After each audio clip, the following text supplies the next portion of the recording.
everybody, Daryl in Hollywood, Exquisite Exotics here. Today's video is the answers from last week's video. We had a question, and it was a rather big one, so we're just going to do a whole video on it because it was a big question. It was about Crested Gecko care. So I have my phone here so that I can see what the question was and make sure we answer all the parts. So we're going to go ahead and just get into these answers for this. So first question was feeding schedule. Holly feeds. Oh, okay. So I'm going to let her... Yes, so right now with the collection that we have, we do every other day we give Pangea is only what we use right now, isn't it? At the moment. At the moment. Let's just say complete crested diet of some kind. Yeah, complete crested diet. We switch it up every other day. We do a rotation. We have like a main one and then we use the leftover. And we also use breeder formula for our breeding females or anybody that might possibly have like any issues. You always want to try to get that in there. But it's really only for the breeding females. And so we feed them every other day, a good portion, gets their appetite going. Mostly the bowls are licked clean by the time it rolls around for the next feeding. And then on Sunday, we remove all the bowls and put in some crickets so that they get another variety. They're dusted with calcium powder so that they get more in their diet. And they gives them something to interact with too, because you know how if you have like a dog or a cat and you give them something to kind of interact with, they have to go chasing the crickets, and it kind of keeps them on their toes just because it's a moving meal. It's fast food. I'm going to clarify a little because you said we feed every other day food and then remove on Sunday. That doesn't really tell them what the other days of the week are. Oh, so my apologies. no problem. I'll clarify that. So we feed complete Crested Gecko diet Monday, Wednesday, Friday. Mm-hmm. And then on Sunday we remove the one that we put in on Friday and then put in crickets dusted in calcium on Sunday. Mm-hmm. So it's basically food every other day, and then we have a food replaced basically on a Sunday, and then feed Crested Gecko diet again on Monday. Yes. And then your breeding formula point is a good point. For our breeding females, we do feed that, but that's every other feeding for them. Yes. So they get breeder formula, and then they'll get a complete Crested Gecko diet, and then they'll get breeding formula and the complete Crested Gecko diet. Yep, and it helps with their calcium sacs, and it just helps that, you know, they are it takes a lot out of their bodies when they are breeding. And we kind of noticed, Daryl had mentioned this with snake videos and things before, that we breed year-round. Even though we don't really breed year-round, they kind of lay all the time. So we just want to make sure that they constantly have good nutrition when it comes to that. Yep. And to get them to eat the Crested Gecko diet, not the Crested Gecko, the breeder formula a little better, we mix in... this is banana cream pie. Yes. There's like you can buy treat powders, which literally you just make them as little treats versus it's an actual diet. But I just kind of dump it into a little bit into the breeder formula bottle that I'm mixing up. And I just use a condiment bottle. Yeah. You know, like you go to the store, 99-cent ketchup bottle, and just to be able to, it's easy to mix because it's just like a shaker bottle. You shake it, and yeah. And who makes the peaches and cream? Do you remember? It's Rapashi. Is it Rapashi? And it's banana cream pie. Banana cream pie. It is a treat basically. So we mix that in just to get them to eat the breeder formula better, just a little bit to get the flavor profile better. Yep. So I think that covers our feeding schedule. Mm-hmm. You mentioned bugs, so we feed crickets dusted in calcium once a week. Mm-hmm. We don't dust the crickets for the Crested Geckos. We don't dust in vitamins because they're getting all that through the Crested Gecko diet, just the extra calcium to make sure they're getting that. We talked about Crested Gecko diet that we feed. We didn't talk about which ones. So we use... always kind of in our rotation. We keep 3 in rotation at any given time. Mm-hmm. We always have the Pangea with insects. The complete. It's all complete diets. We always have their watermelon from Pangea as well. That's pretty well eaten, yeah. And then we rotate the third one between Pangea and Rapashi foods, but lately we've been having a really good feeding response from the Pangea apricot, probably because it has the insects in it as well. Mm-hmm. And the with insects one is our best feeder by far. Like that's the one they absolutely love the best. And we've tried a whole bunch from Pangea and Rapashi, and definitely the watermelon and the with insects are our 2 best by far. Insects is like miles above all the rest. Oh yeah, how well like that one's probably licked clean in a day, but I'm not going to overfeed our animals either. Yeah, because you can make them chubby. Yeah. But anyway, the third one is always in rotation. Mm-hmm. Currently, we've been enjoying the Rapashi apricot. It seems to have a really good feeding response. But we do change that one out. And we like to not just have Pangea. Not that there's anything wrong with Pangea food, but, you know, just having a little variety in their diet is good. So having a third one be Rapashi is really good because it gets you another company's formula for what they believe a complete Crested Gecko diet is. Can you imagine yourself buying, like, only Kellogg's. Now, granted, they do have a variety, but I'm saying like only like this is the only cereal I can buy for my morning breakfast versus trying to just try something else. Yeah, exactly. And I think that covers Gecko diet pretty well. I think so. Humidity and spray. So I'll cover general humidity. So because we have such a big collection, we keep our rooms humidified rather than individual enclosures. Our rooms are 55% humidity all the time. And then as far as like spraying, yeah, I do. I just buy one of those misting spray jugs. It looks kind of like when you would spray your weed killer through, like those kind of misters, but it's just got a pump action top. And every single day I go in there and I top off their water. If it's not a complete water, like bowl disinfecting day, I do a top off of the water because it's just pure drinking water for them. And then I just spray a little bit in the tub and it kind of keeps the humidity up and helps with their shed. Yep.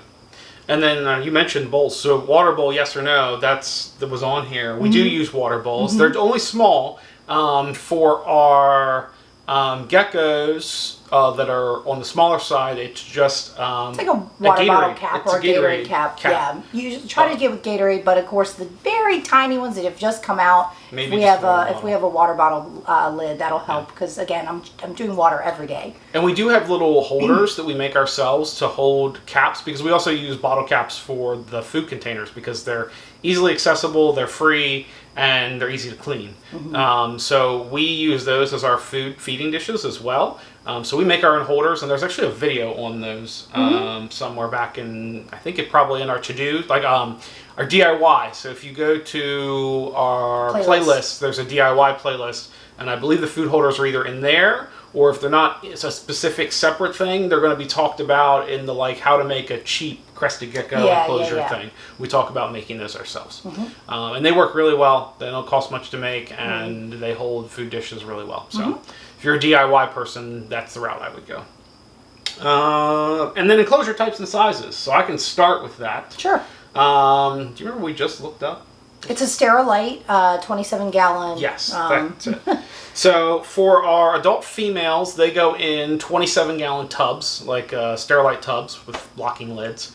Those are housed in duos right now, but we're probably going to be going to trios. But plenty of space. Plenty of space for like 2 to 3 females. They're perfectly fine. Our adult males go in 20-gallon aquariums, but they're not just aquariums. We use the Geckos conversion kits, and we actually have a video on that as well. I don't think that's in our DIY. I think that was a review of the Geckos conversion Probably, kits. I think so. I think you're right. So you basically take a 20-gallon aquarium, turn it up on its end, and it's vertical that way, and then you silicone in their conversion kit, and it converts it into a terrarium type of thing with the door that you can open and ventilation and stuff. Yeah, I actually really like that the most. I just think that it just looks nice, but it's only enough for one adult male. So I like them too. I actually really like the way they turned out, and how they look and how they operate. Like I'm a big fan. The only thing I would say is you can upgrade to like a thicker plastic when you do purchase those. And we initially didn't because we were trying to do it on a budget. I think in hindsight, a little bit of thicker acrylic would make them just that little bit sturdier. That probably would help. They feel a little flimsy over time. I can see that. Yeah, but just because the constant opening use. and closing. I think a little thicker would be nice. But anyway, they're still light. That's just preference too. I think that if it's at home, yes, you're opening it, but probably not to the capacity that we are. I don't know. Maybe. I mean, they're still doing the same amount of work. Maybe just as much. Maybe even more. So anyway, that's true. That's true. So that's what we use for adults, and then for stuff that we're raising up, we use sea serpent racks. For babies, we use the shoebox racks, and then once they outgrow those, we move to I think it's the men's shoebox, which is like a bigger shoebox, until they need to go to an adult tub. So that's what we use for our adults, or our tub sizes. I think that covers everything, small, large, and then just a general note on enclosures. We used to, inside the tubs, use a piece of cork and some fake foliage in there. And that's what you actually, if you go back and watch the How to Make a Cheap Crested Gecko Enclosure, that's what we were using at the time. But for our stuff we're growing up, we actually switched, and we got this from watching videos from Tiki's Geckos. They use egg crate inside to make both a hiding space and a space that they can rub on. And it works really well for us. I think so, it's yeah. less effort to keep clean, especially with the quantity we're doing of animals. So, and when it gets really, really dirty, you just throw it away. Exactly, and they're biodegradable because it's just cardboard. And it's really cheap. So, it doesn't cost much. So that's what we use now for basically like hiding spots, something to rub on to help with their sheds, and then water dishes. Like I mentioned, we use a little holder and cap size depending on the size of the gecko. So, and we keep things simple. Paper towel on the bottom. It keeps it, gives them all the things they need, spaces to hide, which the egg crate does actually provide more space to hide than I think our older enclosures did. I think having, and this is the other thing too I'm noticing on the very small ones, the way the egg crate is, we have the bubbles on top, and like, so the underneath, the like dome shape is what's underneath, so that they can go under and hide. But I'm noticing on the little tiny ones that they'll actually curl themselves into the top and kind of have that nice little cocoon of a space. So granted, they're not hidden under anything, but I think they must realize that this is a comfort tiny spot. It's actually adorable. Yeah, I know what you're talking about. Yeah, so I actually think it provides better hiding area for them, and that's what we tried to do with the foliage in our old things. We put enough in there that they could kind of hide in it and hide under it. Because we've seen a difference if they feel secure versus not feel secure. So having places where they can hide and not be out in the open if they don't want to be, we feel, again, opinion, is really, really important. And I actually think the egg crate does a better job at that than what we were doing before. And as an added benefit, it's quicker and easier for us to maintain than the foliage and the cork was. Yes, the foliage was very difficult to... Not difficult to clean, but it was like time consuming. It was time consuming. Yeah, you'd have to wash it with soap and water, or like sometimes certain things would just get stuck on. To disinfect it, we would bake this stuff out of it. You know, after it was done, like once we've sold a gecko and everything, because we would keep the same housing in with them. So when we sold one, to disinfect it, it would be baked. This is just so much easier, less time consuming. It's probably cheaper because we were constantly, like as we were growing, we were constantly buying more foliage. And the cork place, although we're lucky to have one here in Maryland, it's like an hour plus away. Hour and a half. So, I mean, it's, just time-wise, easier to just order the egg crate in. I mean, you use it for other things as well. It's not just a one-use material. You made a good point about sterilization. In between geckos, we would always, to sterilize anything that was in with one gecko, we bake it before at a low temperature, like 175, I think, for like... An hour. Basically to sterilize it just before it goes into another gecko's enclosure, just out of an abundance of caution. Because it's something we've always done is, try to make sure that everybody, we don't cross-contaminate between stuff. And the egg crate just means you throw it away and put a new egg crate in when a new animal comes. The only thing you have really, and the paper towel bottom you throw away. We do still bake the food dish holders. Yeah, those are like a plasticky thing or whatever. Those are the only low temps, they're fine. Yeah, they're the only thing we have to bake anymore in between different animals. And then the caps, we have our own specialized cleaning process for them between feedings. So they have like a 2-day cleaning process for them. So they get soaked in water, and anything's on them is going to die anyway. So, but definitely less stuff to bake and way easier to do when we have to switch to a new enclosure for a new animal. So that's another good point. I think that covers, just double check. What we do? Yeah, I think that covers pretty much everything that was asked. So yeah, I guess if you're looking for at home, most of the stuff that we do can totally be translated to just doing it at home as well. I mean, you might want to have a different like decorated enclosure because, I mean, you would like to display your animal very well. And while we do use, it's not completely sterile in the sense of like, yes, the small ones are using an egg crate and paper towel to meet their needs, but we do use cork and vines and things like that still for the adult breeders and things like that. So I mean, they look good. Daryl's mentioning about the I Heart Geckos conversion kit and putting that on a tub. I think that looks very nice. I think that would look nice as a display. You just do whatever you need to do for the foliage. You can even make it a vivarium and have your own like dirt and plants and everything for them, whatever's safe that you feel like having. And I would caution against you doing it as a vivarium because you're adding a lot of liquid in, and I don't know how well you can get those. So you just just a fake terrarium? I would, yeah. I'm not saying you can't. Don't get me wrong. Okay. If it's sealed up really, really well, you can. It'll be fine. But making sure that it's sealed so that any liquid that settles to the bottom that part of it's a good doesn't leak out. Because also, the one seal you're relying on is the seal for that plastic cap on top of the aquarium. And those aren't necessarily sealed to be waterproof. They're sealed. Yeah, no, I wasn't thinking that you would make it completely like wet environment. I'm thinking, because I would still just spray it.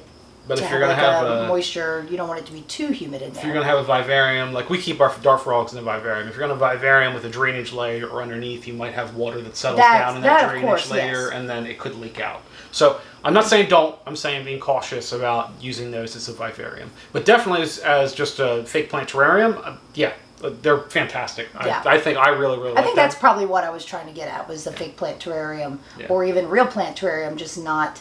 If you use, so I've seen people do real plants, but keep them in pots. Yeah. And that you could totally do in there. And I've seen people do that. And actually, you can make it look really nice because if you're able to, hide the pots behind, a piece of cork or something, it actually can look really, really nice. Yeah. I've seen people do that. And then you don't have to have an actual vivarium. Oh, yeah. I'm sure you can find tons of YouTube, Pinterest, TikTok, Instagram, all those kind of things to get an idea of what to do. So. And you mentioned at-home stuff. All of our stuff can be used. I know we mentioned these racks that we use from Sea Serpents, but... the tubs that are in the Sea Serpents racks are just Iris shoebox tubs and Iris men's shoebox tubs that you can get at the Container Store, which you can go to if you have one local, or you can order online. And they're really, really cheap, and they come with lids. So you could just use those as a small enclosure as your gecko grows. Yeah, just drill a few holes in it to get, if I was just a person keeping a single gecko, or maybe 2 or 3, and I was buying them, I personally would set up 1 or 2 Iris shoeboxes, 1 or 2 Iris men's shoeboxes as little enclosures, and use those until they get big enough that they need to be moved to an adult enclosure. Yeah. Because the adult enclosures look fantastic. That's where you go ahead and set them up with their vines or live plants, whatever you want to do. Those look fantastic and are great for display. But as you're growing up the gecko anyway, it happens pretty fast. We're talking a year or 2 before you're probably moving them into an adult enclosure anyway. I would just keep them in that, really cheap. You don't have a big expenditure of stuff that you need to buy for them. You can spread it out over time as they grow, Yeah, and then you have this nice enclosure for when they're adult. That's what I would personally do. Something we didn't mention, and we were talking enclosures and popped in my head, is temperatures. It's not on the question, but it is part of care. We keep our gecko room between 72 and 75 all the time. And that's also where we incubate our gecko eggs. So our gecko eggs are incubated between 72 and 75. So if you are curious about where we are for temperature, we tend to stay on the lower end of that, but occasionally it does get up closer to 75. But lower end of 72, 73 is where we shoot for all the time. That's it. Unless you got anything else? Nope. All right. So I think that's it for this one. Yeah, I don't have anything else? Nope. All right. Like, comment, subscribe, all the YouTube stuff, and we'll see y'all next week. Take care. Bye, everybody.